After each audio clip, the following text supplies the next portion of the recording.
E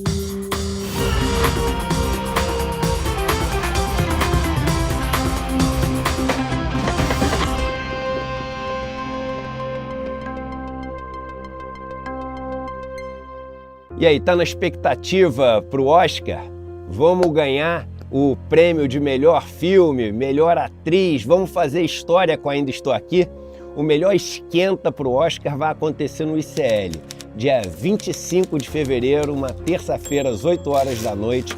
Marcelo Rubens Paiva e Vera Paiva, filhos de Eunice e de Rubens Paiva, vão bater um papo com Juliana Dalpiva, um papo histórico, e vão mergulhar com a gente nos detalhes dessa história que está fazendo o mundo inteiro ficar emocionado e revoltado, porque é um crime sem castigo. Se inscreva agora e participe desse bate-papo. 25 de fevereiro, 8 horas da noite. O melhor esquenta pro Oscar.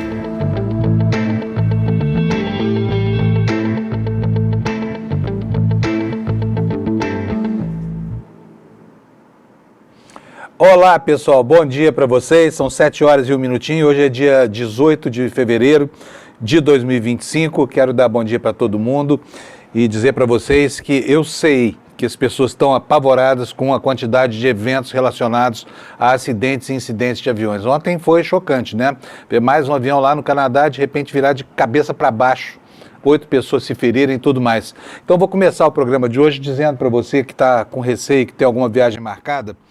E só para dar um exemplo aqui, né? Minha filha, voltando da Alemanha ontem, me liga e fala assim: pai, me diz que esse avião vai dar tudo certo. Ela já chegou, deu tudo certo. Mas a ansiedade, por causa da coincidência de grandes eventos aí da aviação no mundo e no Brasil, acaba trazendo muita intranquilidade para as pessoas, né?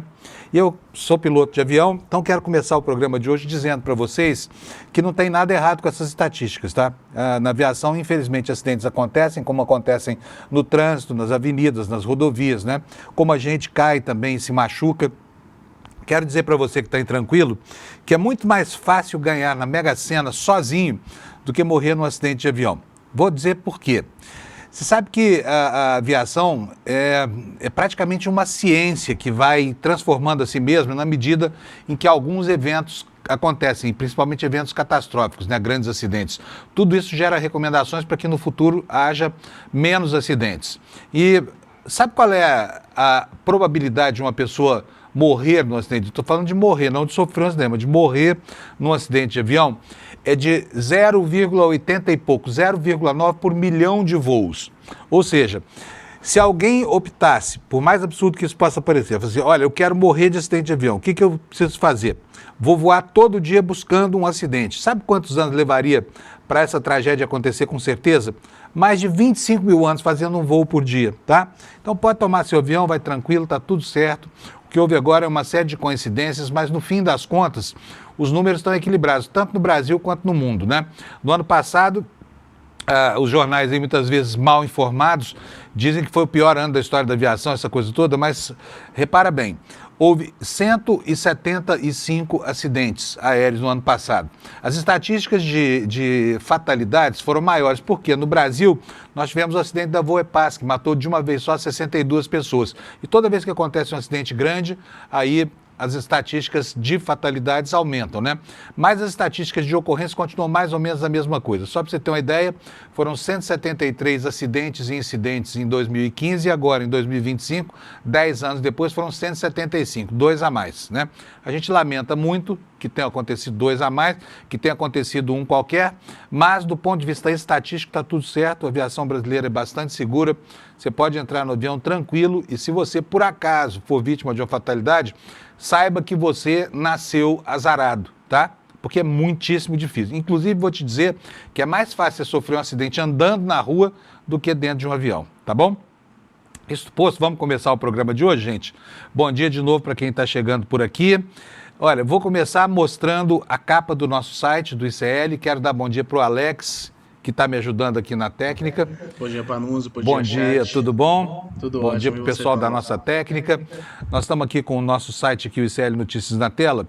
Milley culpa investidores por fraude das criptomoedas que ele promoveu, chamou de roleta russa. Gente, o homem está enroladíssimo. Ele deu algumas entrevistas lá tão desastrosas, né? confirmou que cobrou para dar palpite, essa coisa toda. Enfim, a situação do Milei na Argentina, eu tenho que falar Milei, porque senão minha mulher me bate. Ela fala, Fábio, é Milei, e não é Elon Musk, é Elon Musk. Então eu vou seguir a regra que ela impôs para mim e vou falar para vocês direitinho como ela manda, porque ela é douta em sotaques, né? Acentos. Mas tá aí, ó. Milei culpa investidores por fraude das criptomoedas que ele promoveu. Roleta russa, o escândalo das criptomoedas promovidas por Milei faz a Bolsa Argentina recuar 6%. Quer dizer, foi um dia ruim lá na Argentina, né? Outra manchete, pelo terceiro dia, a concessionária privatizada mantém 37 bairros sem água no calor extremo do Rio. Resolveram consertar uma adutora justamente no calorão, né? Ontem a temperatura chegou a marcar 47 graus nos termômetros do Rio. Olha que pena que eu estou sentindo da população lá. Daqui a pouco vocês conferem comigo a previsão do tempo para hoje. E agora, outros destaques aqui do site do ICL. O Cacai, né? Carlos de Almeida Castro, advogado, amigo do Lula, nosso amigo também, escreveu uma carta para o Lula. Essa carta acabou vazando e provocou uma confusão dos diabos aí, tanto entre a esquerda quanto entre a direita, que se aproveitando dos argumentos enumerados por ele, que aliás estão muito corretos, hein? Acabou transformando isso em motivo para criticar o Lula. Também vamos falar sobre isso daqui a pouco. Uma manchetinha sobre o calor: 2,5 milhões de crianças estudam em locais 3 graus Celsius mais quentes do que as cidades, ou seja, um inferno, né, para quem está em escolas que não tem aclimatação. E o Ministério Público do Paraná pedindo a volta ao presídio daquele bolsonarista Guaranhos que matou um petista lá no Paraná, porque fala sério, hein? É um absurdo, né? Um desembargador, contrariando a decisão do Conselho de Sentença, ou seja, do júri, né, soltou esse bandido, esse assassino, né, que agora diz que não se lembra de nada. E aqui estão outros destaques, né, uma pesquisa relacionando o aumento da temperatura à crise de enxaqueca. E é batata, né? Vocês não têm enxaqueca quando a temperatura aumenta muito? Eu, por exemplo, sou alérgico ao calor. Eu tenho um espírito nórdico, assim, nasci no lugar errado. E um jornal britânico, né, chamou a Polícia Militar de São Paulo de força policial mais perigosa do mundo. Alô, Tarcísio, alô, Derrite, olha como vocês estão ficando famosos aí no mundo, hein? Muito bem. Outros destaques da edição de hoje são os seguintes: na política, Lula, né, continua postergando a reforma ministerial e o Platô BR informa que ele está perdendo cacife para realizar essa reforma ministerial. O Bolsonaro, enquanto isso, vai tentando ganhar terreno com as discussões aí desse projeto personalíssimo de anistia. Ontem esteve lá no Senado discutindo com os senadores. E agora os deputados inventaram a tal PEC da blindagem, gente. Pode uma coisa dessa? Eles querem o mundo para eles, sabe? Eles querem o orçamento, eles querem emendas extraordinárias que estão muito além do orçamento e agora eles querem blindagem corporativa, querem ficar imunes à ação da justiça, né? E enquanto isso, enquanto não tem essa blindagem, continuam os trabalhos da Polícia Federal em mais de 20 investigações diferentes que dizem respeito a mau uso das emendas parlamentares, escândalos explodindo aí por todo o país. E algumas prefeituras do Maranhão, onde o deputado Maranhãozinho reinava, né? Vocês acreditam, tiveram a pachorra de esconder do Ministério Público e da Polícia Federal documentos relativos à liberação das emendas? Isso explica algo que eu vivo falando aqui para vocês. Por que o deputado, e vou repetir, eu sei que tá chato pra caramba, vocês não gostam mais de ouvir isso, mas eu vou perguntar. Olha só, faz sentido alguém não querer ter o nome inscrito em uma emenda parlamentar que depois, na hora que o dinheiro é liberado, lá na base eleitoral, vai ser objeto de um grande proselitismo por conta desse que foi o patrono? Quer dizer, o cara não quer ver o seu nome formalizado e por isso esconde as emendas por trás das bancadas estaduais e das comissões parlamentares para não aparecer, porque sabe que vai ter bandalheira, sabe que vai ter sacanagem. E aí tem sacanagem mesmo, e nessa hora ele fala, não, mas eu não tenho nada a ver com isso, meu nome não está aqui, né? Olha, tem um site chamado Siga Brasil, todo mundo devia conhecer. Esse site tem lá, se você botar Siga Brasil emendas parlamentares no Google, você chega nesse site e aí você pode baixar as planilhas em PDF, eu faço isso sempre aqui, para olhar como é que está a movimentação dessas emendas, né? Ontem fiz mais uma vez, fiquei impressionado de ver as duas empresas privadas que mais receberam dinheiro de emendas parlamentares no Brasil. Uma é uma empresa que vende tratores e escavadeiras, patrolas, essa coisa toda, fabricados por um fabricante chinês. Eles são montados no Brasil, mas são fabricados lá, né? E o segundo lugar é uma construtora de Minas Gerais que faz pavimentação de estradas, essa coisa toda. Eu estou trabalhando em cima desses dados, nos próximos dias vou trazer para vocês aqui. E é incrível, né? Como aí tem deputados de vários locais do Brasil destinando dinheiro para empresas que não ficam nos seus estados. E aí a gente vai tratar disso aqui, mas não vai ser hoje não, tá bom?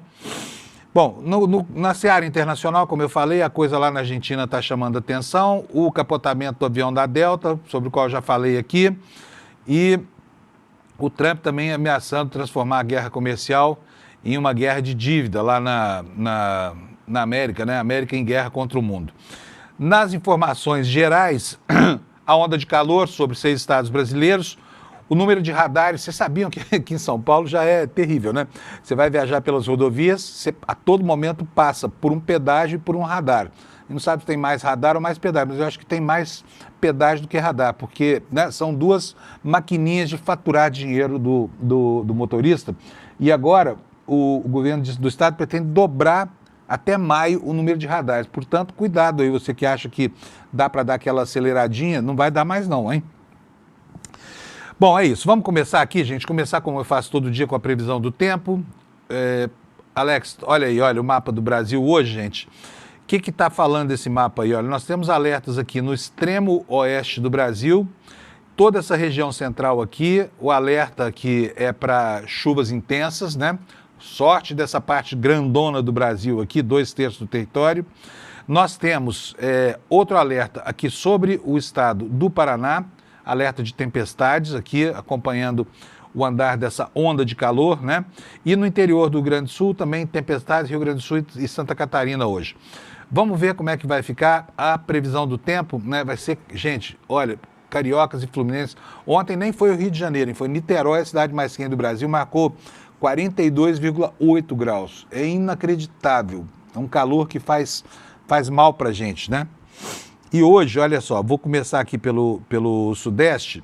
De novo, a previsão é de 42 graus de máxima lá para o Rio de Janeiro e Niterói. Vai ser outro dia de inferno. Então, o INMET reforça aquelas orientações para que as pessoas se resguardem de ficar expostas a esse calor, porque com 42 graus Celsius, o organismo humano começa a falhar, né? É quente demais, a gente não dá conta.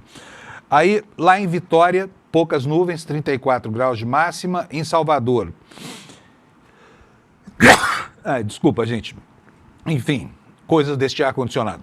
Em Salvador teremos 33 graus de máxima, nas capitais do Nordeste, todas elas entre 30 e 32 graus Celsius. E aí vamos ver na terra do calorão mesmo, como é que fica? Vamos ver Teresina, no Piauí.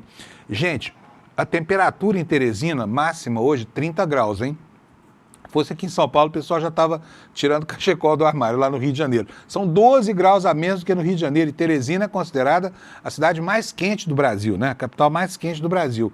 A gente, quando chega lá, abre a porta do avião, entra aquele vento quente, se dá vontade de voltar para trás. Lá em Belém, nós teremos 32 graus de máxima. Em Macapá, 30 graus. Manaus também, outra terra calorenta para diabo aqui, vai ter 33 graus de máxima só. Portanto, os cariocas vão ter 9 a mais.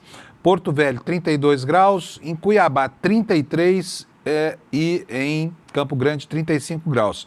Nas capitais do Sul, Curitiba com 31, Florianópolis com 26 e Porto Alegre, lá que estava, né, assolado por essa onda de calor, a temperatura já começa a baixar, a máxima vai ser de 27 graus ao longo do dia de hoje, né?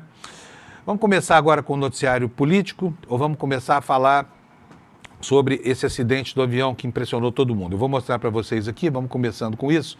Olha, matéria no Estadão, o avião da Delta sofre acidente, vira de ponta cabeça durante o pouso no Canadá, deixa 19 feridos. Um avião da Bombardier, né, que é o fabricante, CRJ 900, operado pela Delta Airlines, viajava de Minneapolis, nos Estados Unidos, para Toronto, no Canadá, com 80 passageiros a bordo, sofreu um acidente.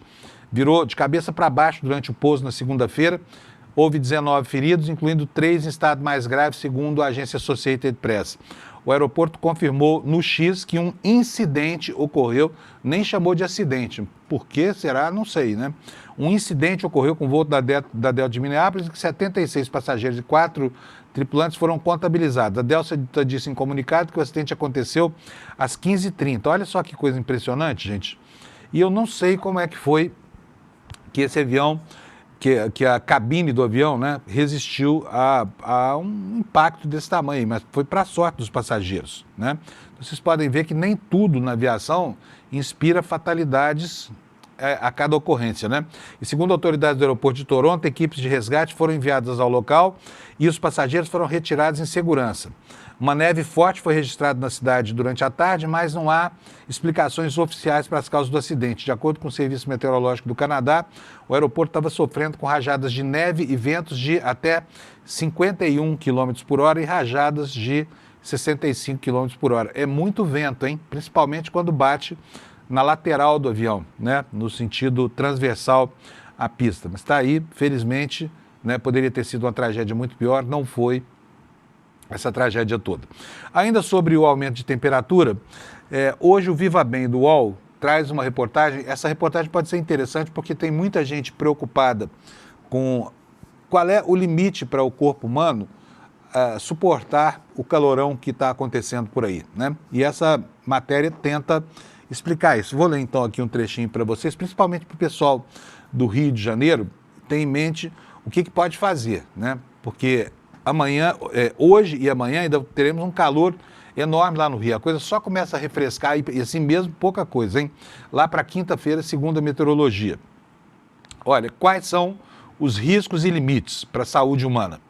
Temperaturas acima de 42 graus, portanto é o caso de hoje, podem ser perigosas, diz a matéria do UOL.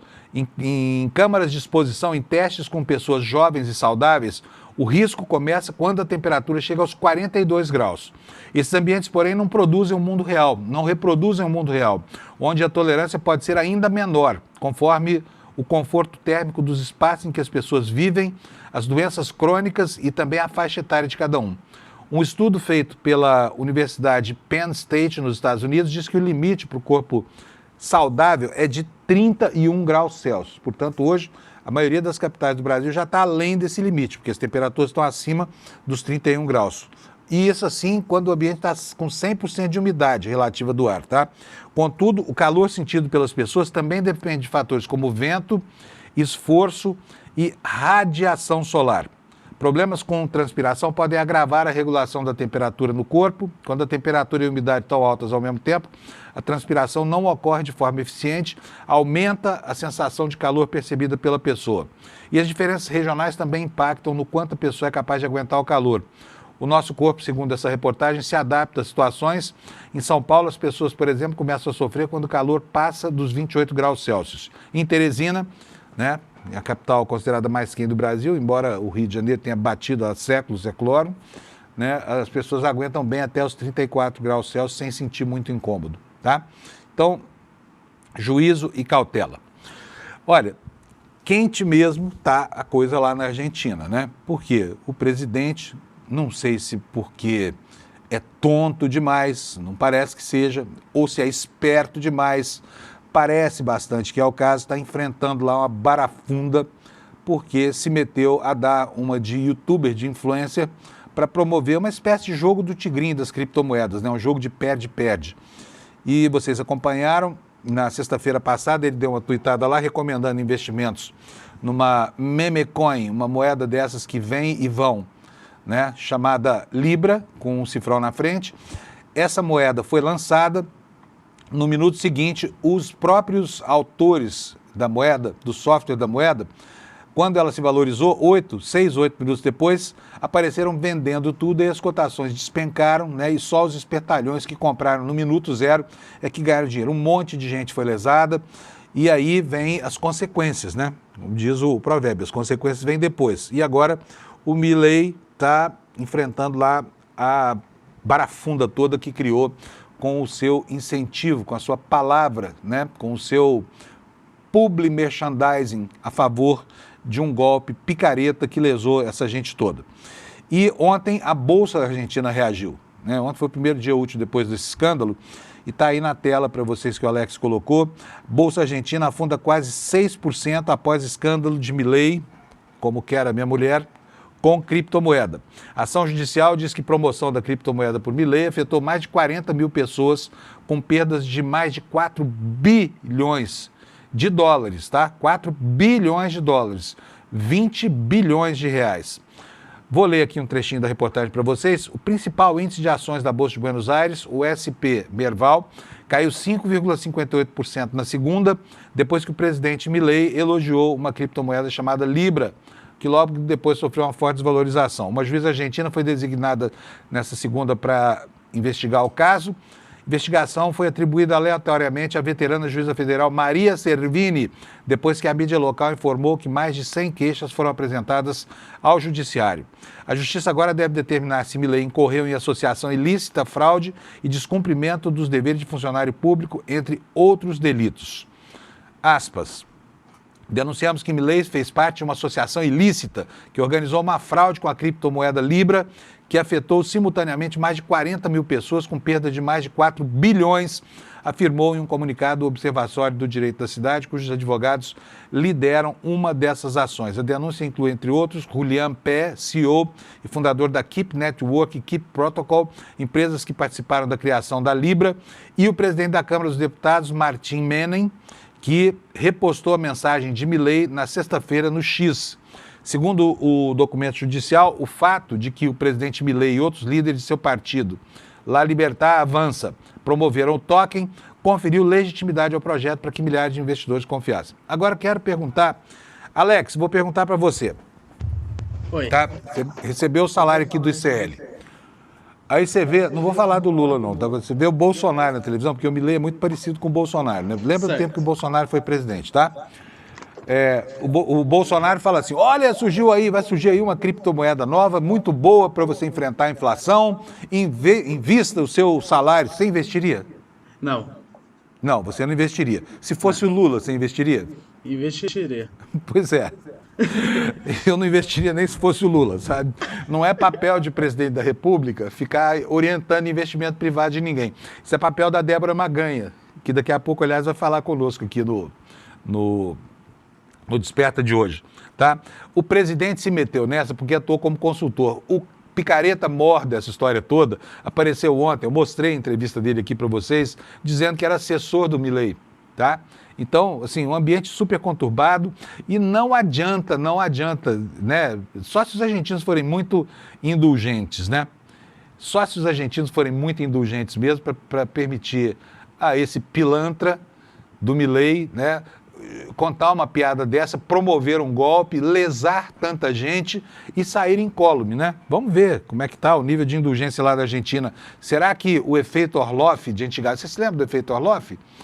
Provavelmente não, né? São só os mais velhinhos como eu, assim, que se lembram disso. Nos tempos do governo Sarney, havia sempre uma coincidência. O que acontecia na Argentina acabava reverberando aqui no Brasil, e o que acontecia aqui acabava reverberando lá. Então a gente chamava isso de efeito Orloff. Era o bordão de um comercial de uma vodka Orloff, né? Que fala assim, eu sou você amanhã, numa alusão à ausência de ressaca. No caso da política, era sempre em função de alguma ressaca. E por falar em ressaca, Milei não é o único, vou falar só para contrariar minha mulher, Milei não é o único ex-presidente da Argentina enrolado com a justiça, tá? Temos outro lá, põe na tela para mim, por favor, Alex, olha aí, ó. Quem é este senhor, ex-presidente da Argentina, que virou réu em caso de violência de gênero contra eles? Isso aqui pegou mal. Gente, a Argentina é um país engraçado, né?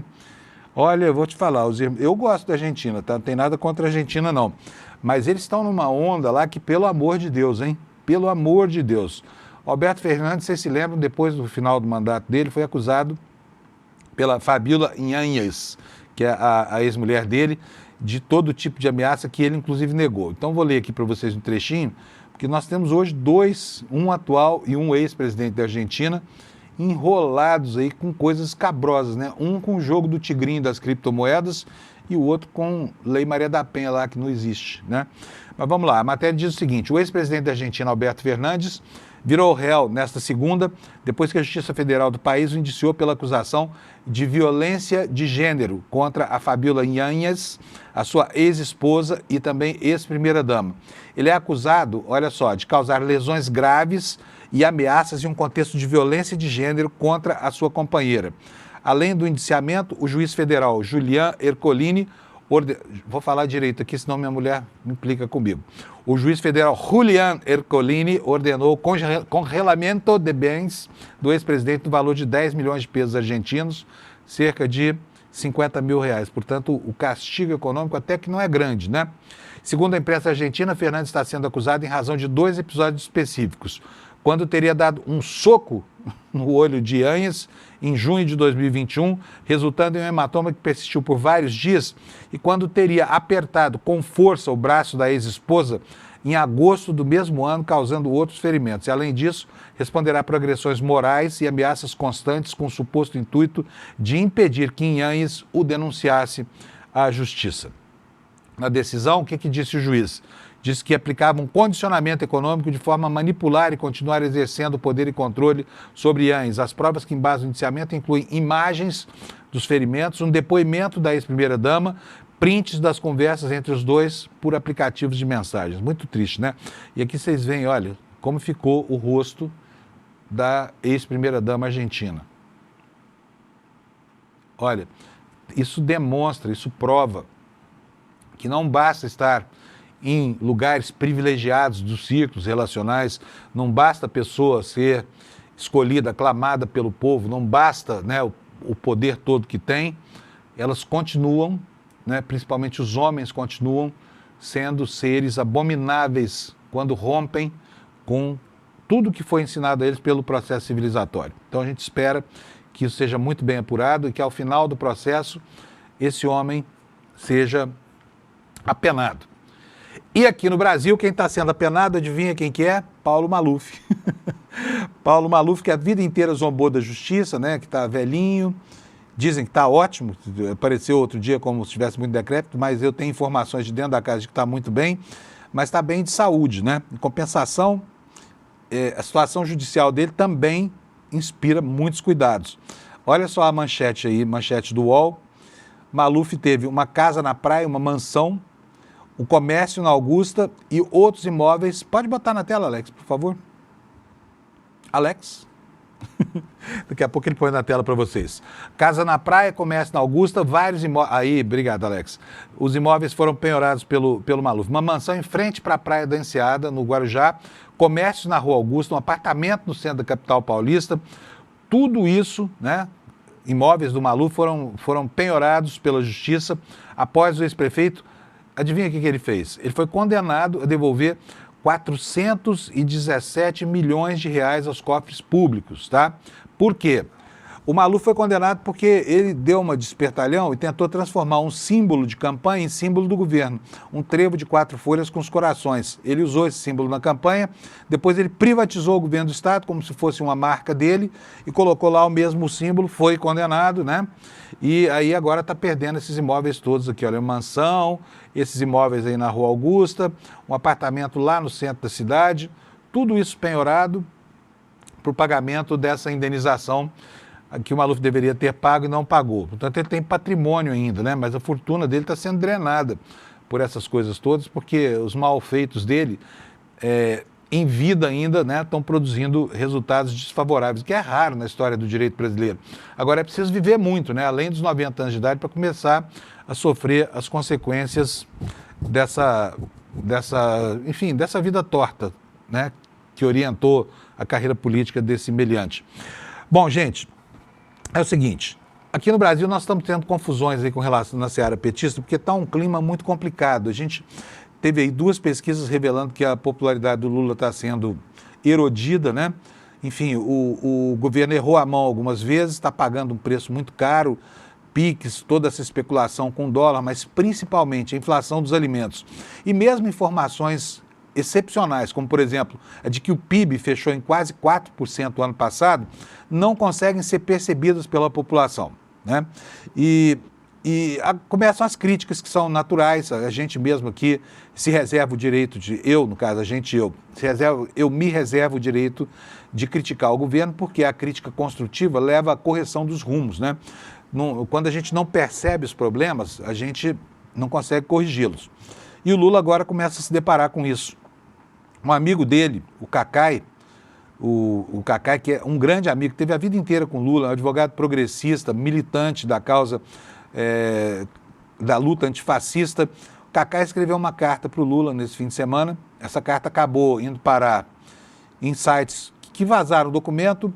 Esse documento acabou indo parar na imprensa com críticas ao Lula. Vou mostrar para vocês o que foi que o Cacai disse sobre o Lula, lembrando aqui que é um amigo falando para o outro, tá? Um amigo falando para outros, inclusive porque a carta foi destinada a grupos frequentados por ele. Alex, põe para mim aquele destaque. Olha o que o Cacai disse nesse documento para o Lula. O Lula do terceiro mandato, por circunstâncias diversas, políticas e principalmente pessoais, é outro. Não faz política, está isolado, capturado. Não tem ao seu lado pessoas com capacidade de falar o que ele teria que ouvir.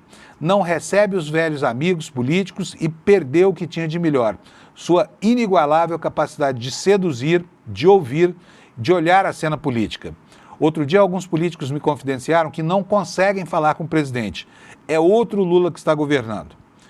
Bom, material, munição, né, de um amigo do presidente da República, tá? Fazendo uma crítica que se justifica, mas que, obviamente, foi aproveitada pela oposição. Palavras duras, né? De alguém que pretendia dar um choque de realidade ao presidente para que ele consiga corrigir os rumos daquilo que está errado. E aí virou um pandemônio essa situação toda. E o Cacai ontem passou o dia dando explicações sobre isso, dizendo da sua independência, dizendo que continua confiando em que o Lula é o único capaz de vencer a ameaça da volta do fascismo, mas que para isso é preciso fazer correções. Ele conversou no N2 ontem com o Rodrigo, o Chico e a Gabi Varela, e eu vou colocar um trechinho das explicações do Cacai sobre essa crítica dura que fez ao presidente Lula, repito, seu amigo. Roda, Alex, por favor. Eu não sou do PT, eu nunca fiz política partidária, sempre apoiei o Lula, sempre votei no Lula. Sou um cara com formação de esquerda, humanista, e tenho horror ao fascismo. Então, assim, eu me empenho, vocês acho que acompanham, com muita veemência para poder combater o fascismo, e tenho dito, e é verdade, que o Lula foi seria o único capaz de vencer o Bolsonaro na reeleição, com toda a dificuldade que teve que fazer um governo muito amplo.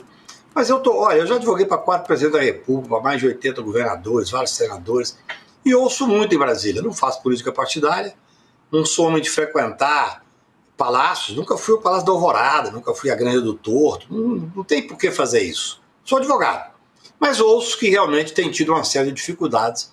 Comentei isso com um grupo de amigos, só que vazou essa carta, hoje em dia nada fica sem dar publicidade. E aí a Andréa Sadi me ligou dizendo, olha, vou publicar. Eu peguei a carta, apenas coloquei um título ali para fazer justiça ao que eu penso do Lula e tal, e tomou essa dimensão. Se a direita vai usar, eu até não ia me manifestar sobre ela. Para mim, essa carta se esgotava na política. Eu não sou do PT, eu nunca fiz política partidária, sempre apoiei o Lula, sempre votei no Lula. Sou um cara com formação de esquerda, humanista, e tenho horror ao fascismo. Então, assim, eu me empenho, vocês acho que acompanham, com muita veemência para poder combater o fascismo, e tenho dito, e é verdade, que o Lula foi seria o único capaz de vencer o Bolsonaro na reeleição, com toda a dificuldade que teve que fazer um governo muito amplo. Mas eu já advoguei para 4 presidentes da República, para mais de 80 governadores, vários senadores, e ouço muito em Brasília. Não faço política partidária, não sou homem de frequentar palácios, nunca fui ao Palácio da Alvorada, nunca fui à Granja do Torto, não tem por que fazer isso. Sou advogado, mas ouço que realmente tem tido uma série de dificuldades. Comentei isso com um grupo de amigos, só que vazou essa carta, hoje em dia nada fica sem dar publicidade. E aí a Andréa Sadi me ligou dizendo, olha, vou publicar. Eu peguei a carta, apenas coloquei um título ali para fazer justiça ao que eu penso do Lula e tal, e tomou essa dimensão. Se a direita vai usar, eu até não ia me manifestar sobre ela. Para mim, essa carta se esgotava naquilo que eu fiz. Porém, eu fiquei sabendo, através de uma ligação do Cláudio Castro, que o Bolsonaro estava usando a minha carta. Você imagina, eu não tenho nem rede social para eu ver o que ele estava fazendo. Então, eu resolvi me manifestar. Para mim é óbvio, eu acho que nós estamos sobre, sem dúvida nenhuma, uma pressão da extrema-direita no mundo inteiro. No Brasil, isso está ocorrendo, é claro. E acho que cabe a nós, que somos democratas, que somos pessoas de esquerda com a visão humanista, enfrentar todo e qualquer debate. Se nós, as pessoas com que eu convivo, têm reclamado do isolamento do governo, por que não enfrentar? Isso vai ser usado de forma tal ou qual? Faz parte do jogo. Eu não me preocupo com isso, Rodrigo. Pois é, vocês viram aí, né? É uma crítica que era para ser interna, essa crítica acaba vazando, é uma crítica contundente, mas são palavras de um amigo para outro. Obviamente que a direita brasileira, que usa tudo como munição, não ia largar assim, material desse que é ouro em pó, né, para criticar o Lula. Mas tá aí a explicação do Cacai. E as confusões não foram só essas. Ontem teve um evento do Lula na Petrobras, falando sobre a recuperação da indústria naval brasileira. Estava lá o ministro da Indústria e Comércio e tem uma questão que divide hoje o governo, né, que é a questão da margem equatorial, a exploração do petróleo naquilo que seria a foz do Amazonas. E as posições estão muito exacerbadas nesse momento aqui, porque tem uma ala que defende que aquilo nem é mais a área lindeira à foz do Amazonas, que está muito distante, porque o poço exploratório seria cavado 160 quilômetros adiante da foz do Rio Amazonas, que aquilo não é uma região de estuário. A outra parte acha que isso, furar um poço de petróleo em plena foz do Amazonas, iria conspurcar os compromissos ambientais do Lula. A área ambiental do governo se opõe à perfuração desse poço antes que a Petrobras cumpra um monte de medidas prévias, né? E até agora o impasse continua. O Lula já disse de que lado está. O Lula quer ver se tem petróleo lá. A gente não sabe, na verdade, se tem. E eu, pessoalmente, acho que o pleito por essa exploração, por essa prospecção, porque é esse o termo, é justo, né? Agora, de fato, o Brasil tem compromissos na área ambiental que não são fáceis de se caracterizar quando a gente pleiteia o direito de fazer aquilo que o Trump chama de drill, baby, drill, né? Perfurar, baby, perfurar. Então vamos ver. Não estou colocando a minha posição, não sou contra, não sou a favor, tá? Acho que a Petrobras tem o direito de saber, o Brasil tem o direito de saber se ali tem petróleo ou não.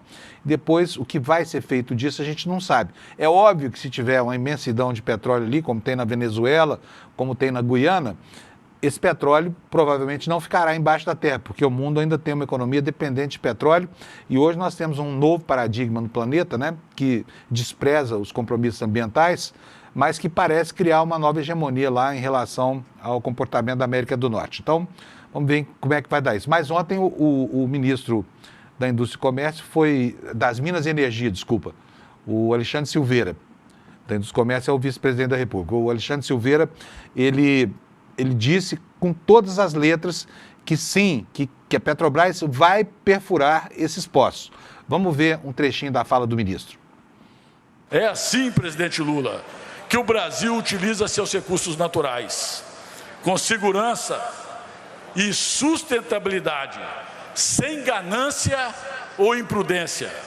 É assim que queremos pesquisar a margem equatorial, presidente Lula e presidente Alckmin, de maneira ambiental. É assim, presidente Lula, que o Brasil utiliza seus recursos naturais, com segurança e sustentabilidade, sem ganância ou imprudência. É assim que queremos pesquisar a margem equatorial, presidente Lula e presidente Alckmin, de maneira ambientalmente sustentável. Temos que aproveitar essa fonte de riqueza nacional e gerar empregos e renda em todo o país. E aqui me dirijo à imprensa para, mais uma vez, presidente Lula, destacar a questão do petróleo, já que nós vivemos no único ecossistema no mundo. Não é uma questão de oferta, é uma questão de demanda. E enquanto o mundo demandar, vocês, a Petrobras, vão poder ofertar, sim, petróleo, gás, biocombustível e todos os produtos que essa empresa produz.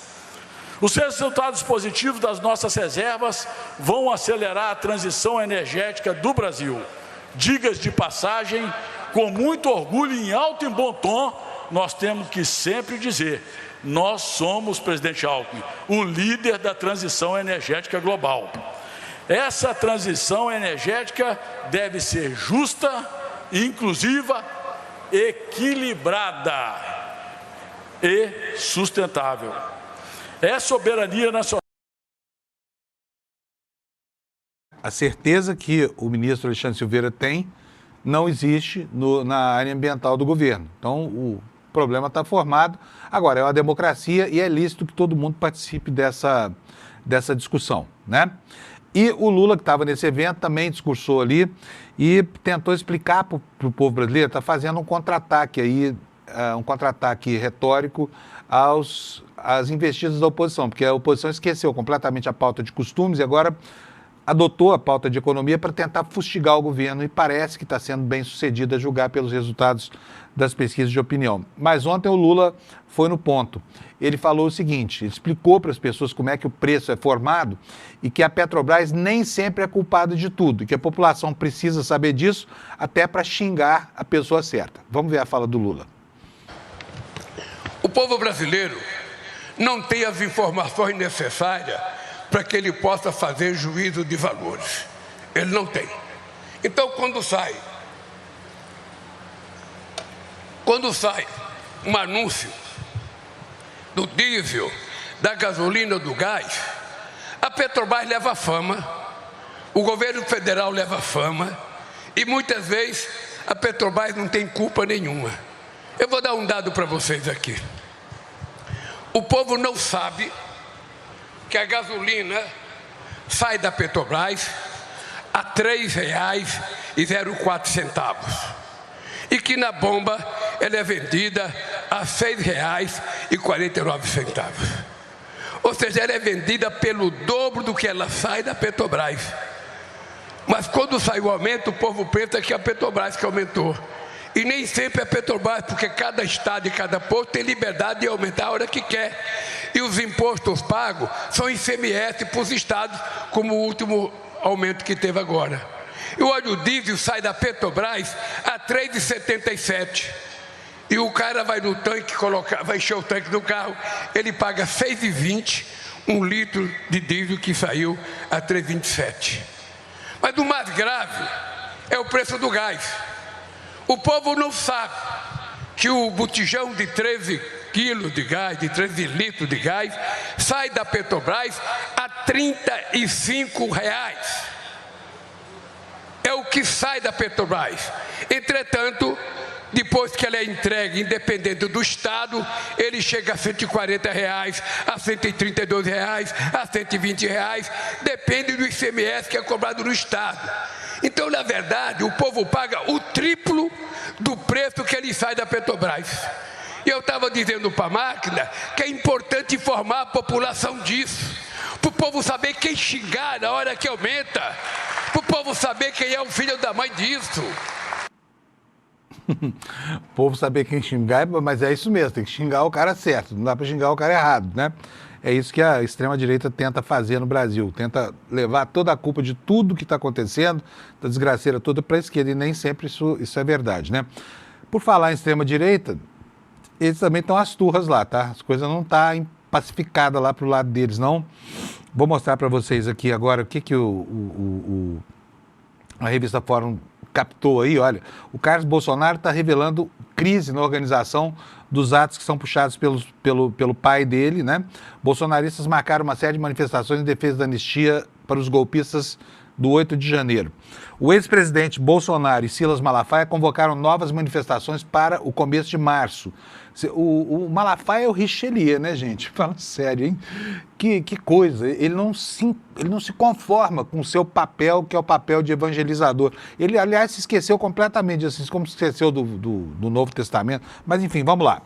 que eles fizeram? Bolsonaro e Malafaia convocaram novas manifestações para o começo de março. Segundo líderes lá da extrema-direita, a principal pauta dos atos deve ser o que eles estão chamando de anistia humanitária. Anistia humanitária. Olha que coisa linda. A direita brasileira se preocupando com questões humanitárias. Que gracinha para os golpistas presos por causa dos eventos do dia 8 de janeiro. No entanto, o filho 03 do Bolsonaro, o Carluxo, expôs uma crise... Opa, peraí, aí não, entrou um comercial do governo aqui. Vou voltar aqui. Expôs uma crise entre os organizadores das manifestações, pois uma parcela gostaria que o tema principal desses atos fosse o Fora Lula, tá? Fora Lula. Diante disso, o Carlos publicou um longo texto em seu perfil no X, onde acusou parte das pessoas que estão polemizando de sofrerem de ejaculação precoce. Eles gostam de imagens sexuais, né? Aqui diz o Carluxo, olha, com toda a sua sabedoria, do alto da sua sabedoria e da sua erudição, apesar da ejaculação precoce de alguns, Jair Bolsonaro não se opôs a quem quer mobilizar sua própria base em prol do impeachment de Lula. Ele só deixou claro que é prioridade para ele pôr fim às prisões políticas, à perseguição, ou seja, a futura prisão dele mesmo. Porque o Bolsonaro não se preocupa com ninguém, fala sério. Não se preocupa se preocupa com ele e com os filhos, isso só, no máximo. Ele só deixou claro que é prioridade para ele pôr um fim às prisões políticas, à perseguição da oposição, ao uso da máquina pública para censurar pessoas, à cassação de mandatos sem base legal e a outras questões de extrema gravidade, iniciou Carlos Bolsonaro. Agora imagina, gente, que esses caras são aqueles que apoiam a ditadura. Imagina que eles conseguiram capturar para eles, sequestraram a pauta da esquerda, falam como se tivesse uma grande autoridade histórica e moral sobre esses temas humanitários, né? Vou continuar aqui para irritar bastante você, vai.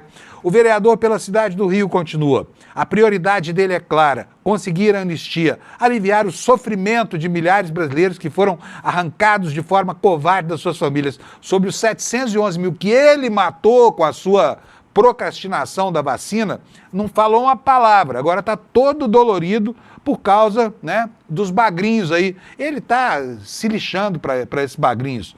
Quer saber só dele mesmo. Mas continua aqui. Repetindo aqui, né, essa última frase, a prioridade dele é clara, conseguir a anistia, aliviar o sofrimento dos milhares de brasileiros que foram arrancados de forma covarde das suas famílias. Para quem está há meses ou anos enfrentando isso, é a questão mais urgente. Cálculos eleitorais ficam para depois, até porque o centro do poder hoje não está no Palácio do Planalto ou no Palácio da Alvorada. Já que não está lá, por que lutar tanto para voltar para lá, Carluxo? Fala sério, mano. Hã? Em seguida, Carlos Bolsonaro deseja boa sorte aos que querem priorizar o Fora Lula. Só que faz uma ameaça. Quem quiser seguir outro caminho, que siga, mas não espere apoio ou compreensão de quem está focado no que realmente importa. Aqui a tuitada dele. Deve ter pedido ajuda para o ChatGPT para conseguir corrigir a ortografia, porque dessa vez, né, tirando os jargões aqui que caracterizam a pobreza vernacular e argumentativa dos seus textos, dessa vez não tem erro de ortografia, o que é um milagre. Deve ter sido o primeiro bilhetinho do Carluxo que não teve nenhum erro de ortografia, né?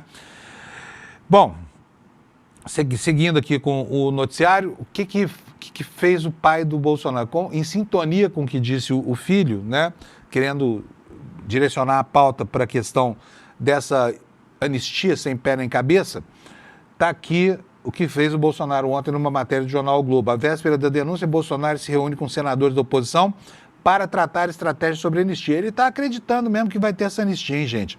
E olha, criando um clima que acaba por contaminar, inclusive, gente que se opõe, não se opõe muito, mas se opõe, por exemplo, caso de muitos parlamentares do Centrão, né, que se opõem a essa anistia agora, mas começam a receber pressão lá dessas bases da direita brasileira, que hoje compõem um contingente eleitoral importante. O ex-presidente Jair Bolsonaro vai ao Senado nesta terça-feira para participar de um almoço com parlamentares de oposição. O encontro vai acontecer em meio às tentativas do ex-presidente de viabilizar uma anistia aos condenados do 8 de janeiro e, óbvio, né, recuperar a sua própria elegibilidade. Essa é a questão toda que está em jogo. Nessa semana também há a expectativa de que a Procuradoria-Geral da República apresente... Aliás, procurador Paulo Gonet, cadê? Esperávamos para ontem, está todo mundo eufórico com esse negócio que vai sair essa semana. Mas vamos lá. Nessa semana também a expectativa de que a PGR apresente as conclusões sobre a trama golpista, o que pode resultar em uma denúncia pela tentativa de ficar no poder e impedir a posse do presidente Lula. Parlamentares que vão participar do encontro esperam que Bolsonaro fale sobre as manifestações contra o governo Lula. O ex-presidente busca manter sua base coesa e chamar os apoiadores às ruas em meio ao cerco judicial que se fecha sobre ele e aliados. O coro pelo impeachment de Lula, por mais absurdo que isso possa parecer, já começou com uma tuitada do Nicolas Ferreira falando que impeachment já para o Lula. Agora, é golpe, né, gente? É uma gente golpista. E como é que querem negar a ocorrência de um golpe se já planejam outro, né? Talvez isso explique a estratégia do Carluxo de tentar centralizar a pauta na anistia, porque eles, como eu disse, capturam um discurso que historicamente foi um discurso da esquerda, centrado no respeito aos direitos humanos, centrado no combate à censura. Só falta eles começarem a falar agora contra a tortura. Isso eu queria ver. Flávio Bolsonaro falando contra a milícia, Carluxo falando contra a tortura, o Bolsonaro dizendo que adora o Tisteng e deplora, né, os seus ídolos lá, Brilhante Ustra e Companhia Limitada. Será que nós vamos chegar a isso? Do jeito que eles são sem noção, é bem capaz de chegarmos a isso, sim. Olha, como se tudo isso não bastasse, gente, ainda temos uma novidade lá em Brasília, a tal PEC da blindagem. O que é a PEC da blindagem, né? É proteção contra investigações criminais pelo Congresso. Uma proposta, segundo aqui a Ana Flor, né, lá da Globo News. Estou dizendo isso porque eu tenho que me reportar aqui a notícias publicadas. Então vamos nessa aqui. PEC da blindagem é uma proposta ainda informal, que não tem pontos definidos, só que serviria para limitar as ações policiais contra parlamentares e restringir buscas no Congresso Nacional. Discussão já ventilada em outros momentos, ressurge como resposta direta às recentes operações da Polícia Federal que miram o desvio de recursos de emendas parlamentares e trouxeram à tona um esquema de corrupção que envolvia até celulares escondidos em forros e dinheiro guardado em buraco secreto. Mas fala sério, é de uma ousadia essa bandidagem do Congresso, não é não? Como pode isso? As pessoas querendo agora... É o seguinte, olha, já tentaram se blindar da formalização de ter os nomes, como manda a Constituição, delimitados nas emendas, se esconderam por trás de emendas de comissão e de emendas de bancadas para poder tirar o nome, porque sabem que o dinheiro vai para a sacanagem da corrupção, vai alimentar contratos que são feitos sem licitação, ou muitas vezes em licitações viciadas, em que o dinheiro volta para o prefeito, volta para os lobistas que estão em volta e volta para o deputado federal também. É o que a gente tem visto nessas ações da Polícia Federal. E aí, na hora que a casa cai, o que faz o Congresso Nacional? Constrói um muro em torno da casa. Não, nós somos invulneráveis. Nós podemos roubar à vontade, que não tem problema nenhum. Nós podemos meter a mão no dinheiro do povo, não precisamos dar satisfação em como é que isso é gasto, sem nenhum planejamento, sem estudo técnico, sem porcaria nenhuma. E quando chega a polícia, a gente blinda a porta, a gente constrói a blindagem, porque a polícia não pode entrar no covil do Alibaba, né, em que se transformou o Congresso quando o assunto são essas emendas parlamentares. Então, esse é um assunto que vai voltar à baila. Até porque, né, olha só o que está acontecendo, gente. Põe na tela, Alex. Veja só a ousadia desses malandros da política. Prefeitos no Maranhão escondem da PF documentos sobre emendas de um deputado do PL. O deputado do PL. Quem é o deputado do PL? Josimar Maranhãozinho. Esse que está aí na tela para você, olha. Olha a cara do sujeito. O que está escrito aí na notícia? 4 municípios do interior do Maranhão se recusaram a informar a PF sobre licitações e contratos feitos com verbas de emenda do deputado Josimar Maranhãozinho, do PL do Maranhão, com empresas ligadas ao parlamentar. Eles só responderam à solicitação dos investigadores, atenção, hein, depois que a PF foi presencialmente em cada um desses municípios. Agora eu vou dizer para vocês quais são os municípios. Olha, estão logo aqui... na própria reportagem. Um dos municípios é governado por uma sobrinha do deputado, Flávia Cunha, do PL, prefeita de Zé Doca, né, a cidade a 300 quilômetros de São Luís, que é o epicentro dessa história toda. A cidade já foi governada por uma irmã desse deputado Maranhãozinho, que se chama Josinha Cunha. As outras 3 cidades são Maranhãozinho, Araguanã e Centro do Guilherme. Maranhãozinho já foi governado pela mulher do deputado. Hoje ela é deputada federal, chama Detinha, PL do Maranhão. Zé Doca encaminhou documentação só depois dos agentes da PF irem bater lá na prefeitura. Os demais municípios solicitaram mais para... Não é assim, a gente não pode parar o expediente aqui só para atender a Polícia Federal. Então tá aí a ousadia desses esquemas criminosos, né? Que se escondem da polícia, além de esconder dinheiro em forro, essa coisa toda, ainda criam todo tipo de barreira. E aí vem o Congresso falando, vamos blindar o Maranhãozinho, não deixa a Polícia Federal vir aqui. Afinal de contas, ele é um deputado, ele foi eleito, então ele tem todo o direito de roubar o dinheiro que quiser, porque, afinal de contas, o povo conferiu esse mandato a ele. Só que as sacanagens não se restringem à vida parlamentar, não. Tem outras castas brasileiras que também estão se aproveitando e muito da sua condição privilegiadíssima de acesso ao quê? A decisões que sacramentam atos de administração pública, a decisões judiciais e também ao poder de legislar, né? Como a gente viu agora com o Congresso. Olha só o que tem aqui na tela para vocês, olha. Veja só, juízes. Sabe que os juízes, olha, recém-aprovados, nos conta aqui, os juízes que chegaram agora à carreira, já estão recebendo mais do que os ministros do Supremo, ou seja, mais do que o teto constitucional? É isso mesmo, já começa a carreira com os desvarios, né? Dos 99 magistrados que entraram para o TJSP em 2023, outro dia, pelo menos 93, ou seja, todos menos 6, né? Só escaparam 6 aqui. Receberam mais do que os ministros do STF. O calouro que obteve menor remuneração líquida, na média, recebeu 39 mil por mês. O juiz iniciante com a maior média, 75 mil por mês. Iniciante, hein, gente? Estamos falando de início, quer dizer, o cara já começa a carreira nos desvãos do oportunismo. São, na maioria dos casos, juízes substitutos que lidam com casos de primeira instância no interior de São Paulo. Eles ganham muitas diárias, né? Então fica aqui o registro de mais esse descalabro. Para não encerrar o programa com uma notícia negativa, nós tivemos ontem o PIB, foi de 3,8. Eu queria que a Débora Maganha estivesse aqui hoje com a gente, ela não pôde, mas eu vou trazê-la amanhã para ela poder explicar para a gente como é que erram tanto as agências que fazem as previsões, né? Erram demais. Você se lembra que no começo do ano as previsões davam conta de um PIB de 1,7%, pois foi de 3,8%, tá? 3,8%. Tá? E agora temos aqui uma notícia boa para terminar o programa.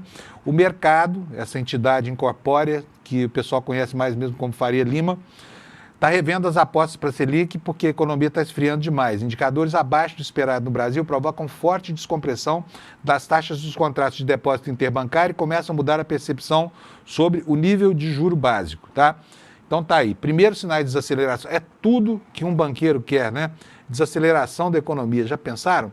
Ele não precisa emprestar mesmo dinheiro para ninguém, o crédito pode ficar restrito, ele investe só, aplica seu dinheiro em papéis do governo, está tudo certo. Mas, enfim, isso cria talvez a condição, como é o primeiro murmúrio, de que para que, né, daqui a sei lá quantos, 25 anos, o Copom se reúna e decida começar de novo a deixar os juros caírem um pouquinho. Estamos terminando por aqui.